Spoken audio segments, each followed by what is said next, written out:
425장 찬송하겠습니다.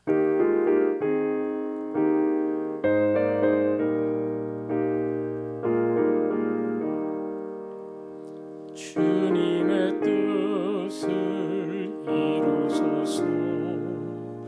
고요한 중에 기다리니 진흙과 같은 날 빚으사 주님의 영상 만드소서.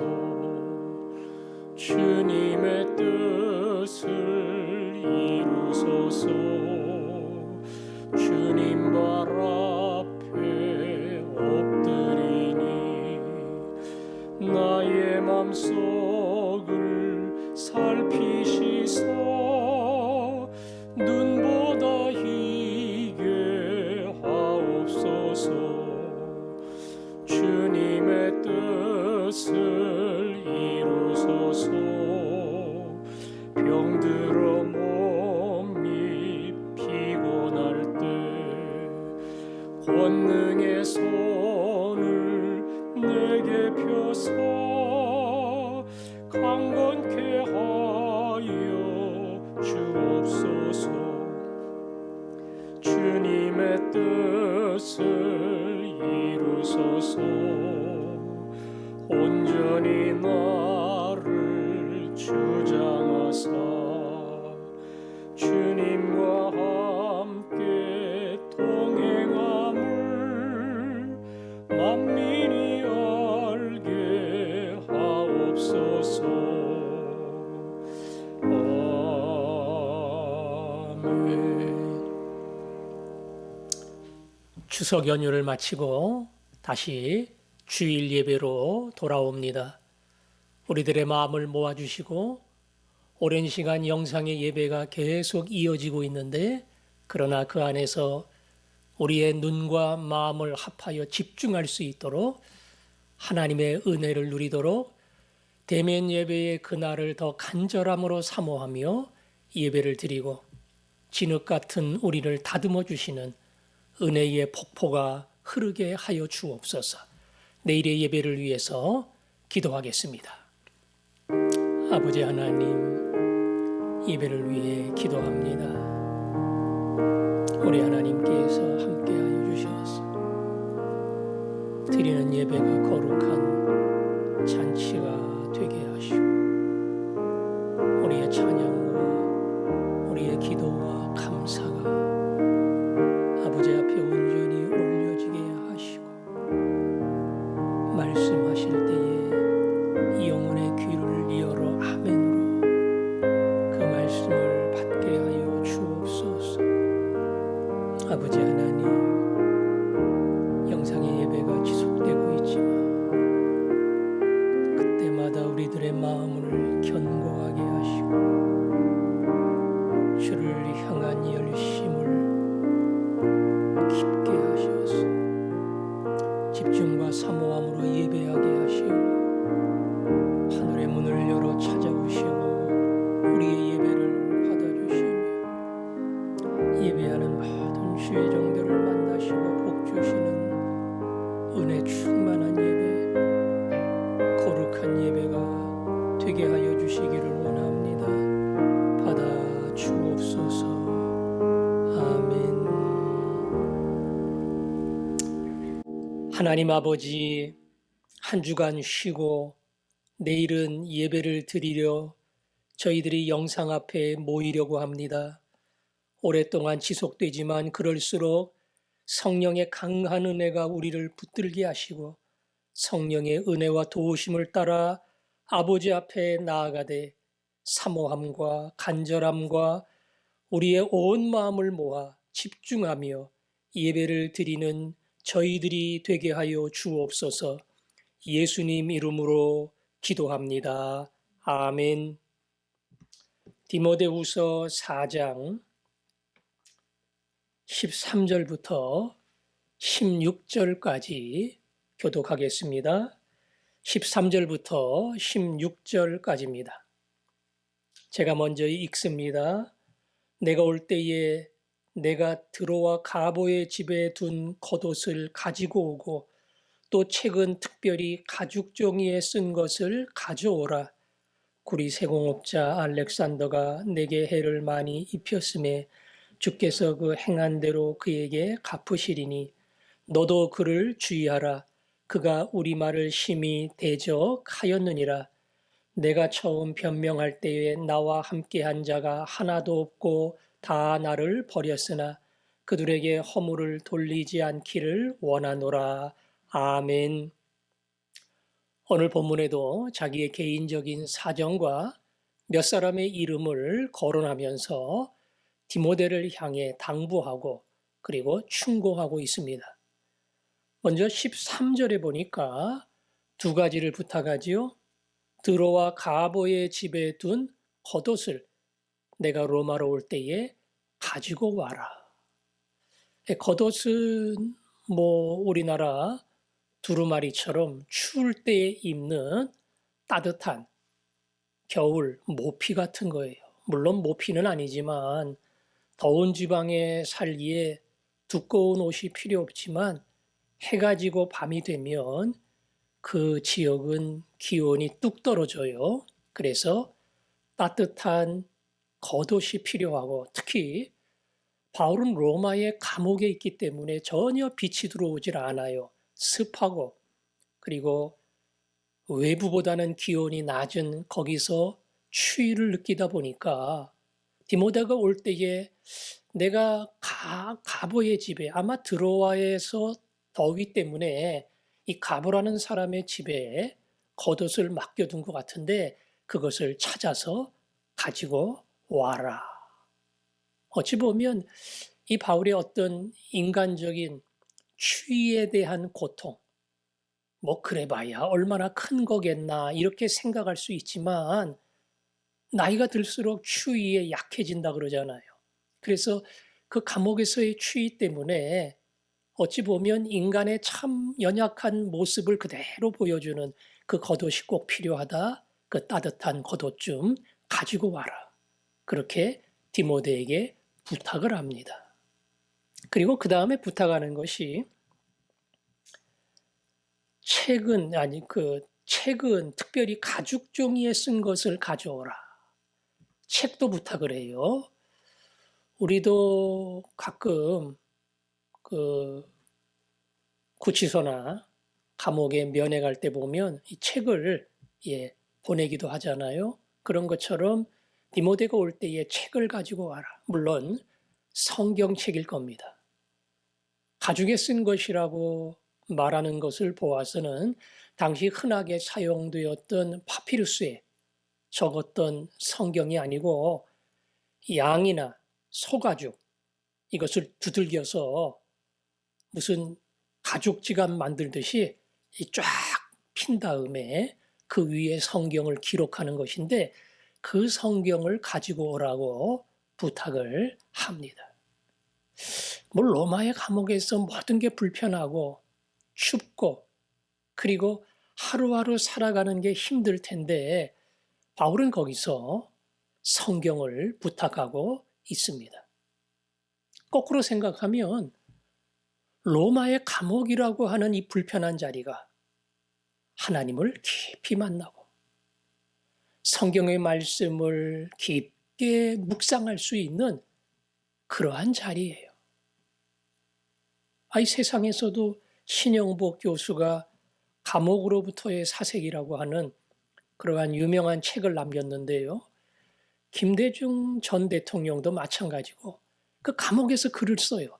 밖에서 집중하기 힘든 그러한 집중력, 누구도 만나지 않고 누구하고도 대화할 시간이 없기 때문에 거기서 하나님을 만나고 그래서 은혜를 받는 아마도 바울이 이 로마의 감옥에서 더 말씀을 가까이서 읽고 싶고 묵상하고 싶고 은혜를 누리고 싶은 그러한 소원이 있었던 거지요.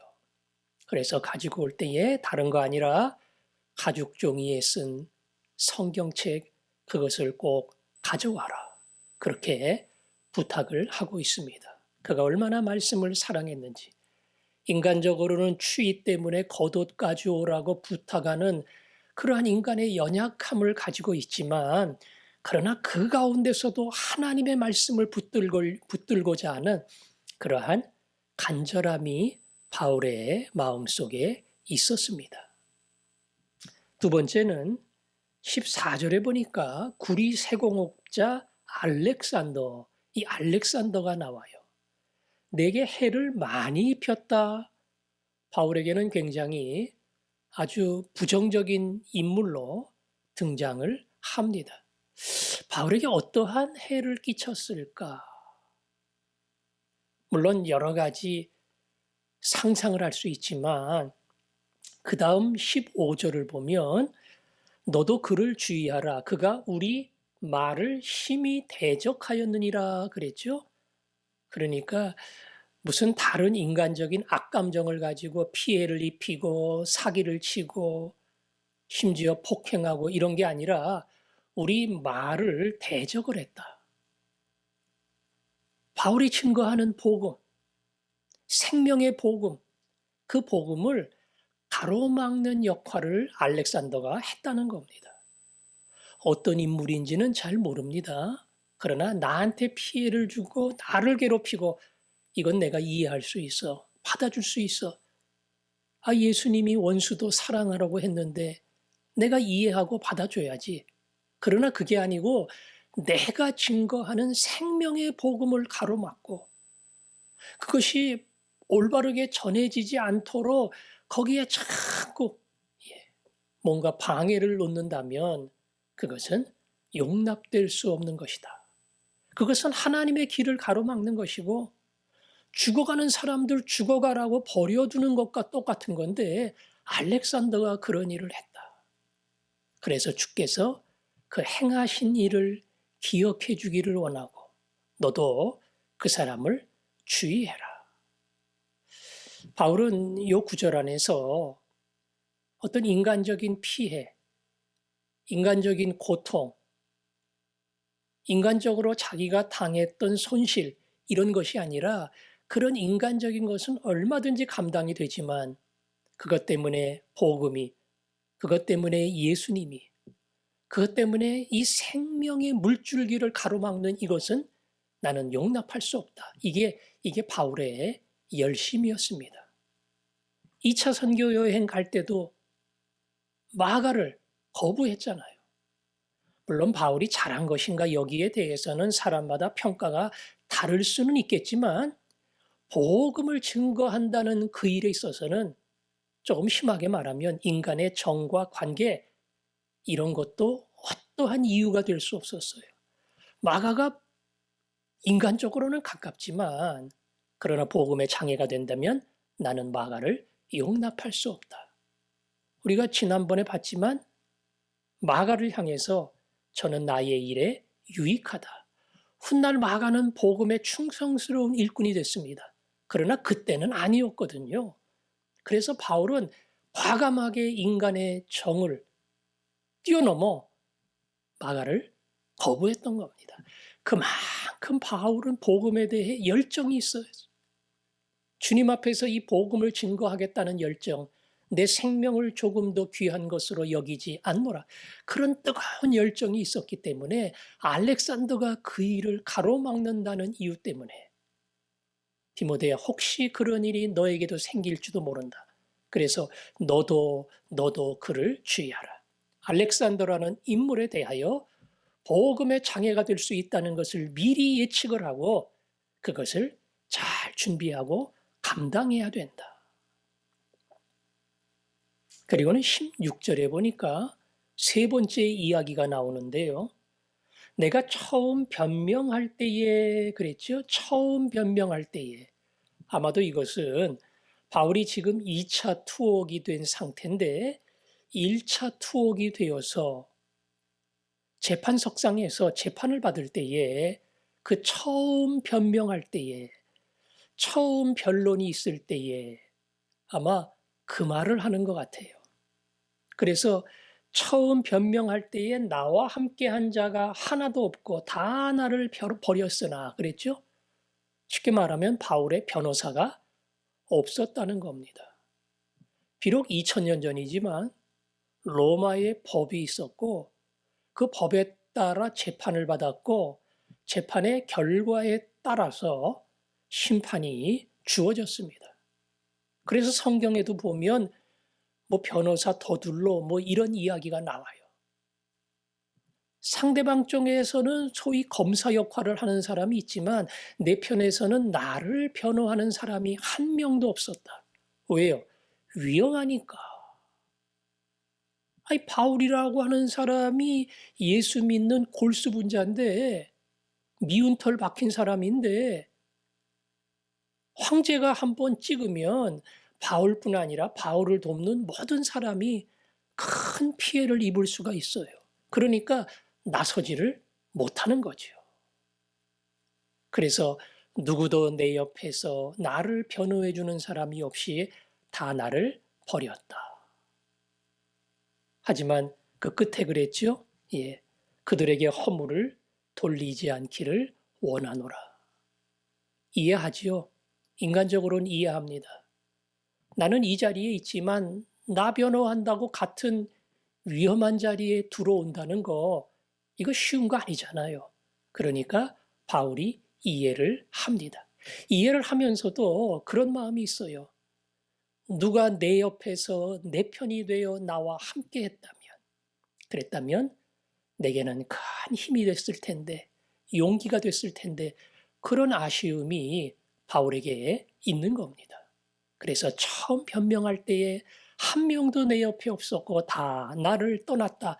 그런 안타까움을 바울이 표현한 겁니다. 믿음의 길을 가면서 누가 어렵고 힘들 때에 그 짐을 함께 진다는 거 참 중요합니다. 경험해 본 사람은 내가 어렵고 힘들 때에 그 형제가 그 자매가 아무개 장로님, 권사님, 집사님이 내 이 무거운 짐을 감당 못할 나의 이 어려움을 그분이 함께 와서 짊어지고 도와주고 그리고 그 부담을 감당을 했어. 그거 잊지 못하지요. 잊지 못합니다. 병원에 입원했는데 대학 보내야 되는데 여러 가지 상황 속에 물질적 어려움을 겪고 있을 때 쉬운 거 아닙니다. 적지만 내가 함께 하는 겁니다. 병원에 입원을 했는데 간병해 줄 사람이 없어요. 일을 해야 되는데 급하게 뭔가 문제가 생겼는데 아이들 돌볼 사람이 없어요. 나는 그때 시간이 있었거든요. 내가 책임져 주고 자리를 지켜주고 아이들 돌봐주고. 그게 어찌 보면 내가 급하고 어렵고 힘들고 아플 때에 그 내가 다 채우지 못했던 그 부분을 채워주고 짐을 함께 지고 어려운 자리에 함께 서는 겁니다. 바울이 그때 자기 옆에 서주는 사람이 있었다면 그 사람의 이름을 영원히 잊지 못했을 겁니다. 믿음의 길을 가면서 그런 자리에 함께 서는 사람. 그런 자리에 함께 섬으로 우리가 주 안에 형제구나. 형제의 사랑이라는 게 이런 거고 예수님이 우리에게 말씀하신 진정한 사랑의 실천이 이거구나. 오히려 그 안에서 예수님을 경험하고 예수님을 만날 수 있는 사람. 그게 오늘 바울을 통해서 우리에게 주시는 메시지인 줄 압니다. 오늘 세 가지 이야기를 했는데 이 말씀을 기억하시고 하나님의 성경을 귀중하게 여기고 복음을 소중하게 여기며 어떠한 자리에 서더라도 항상 어렵고 힘든 그 사람 곁에 내가 함께 간다. 그 마음을 가지고 나아갈 때에 하나님이 우리의 공동체를 더 아름답게 복 주실 줄로 믿습니다.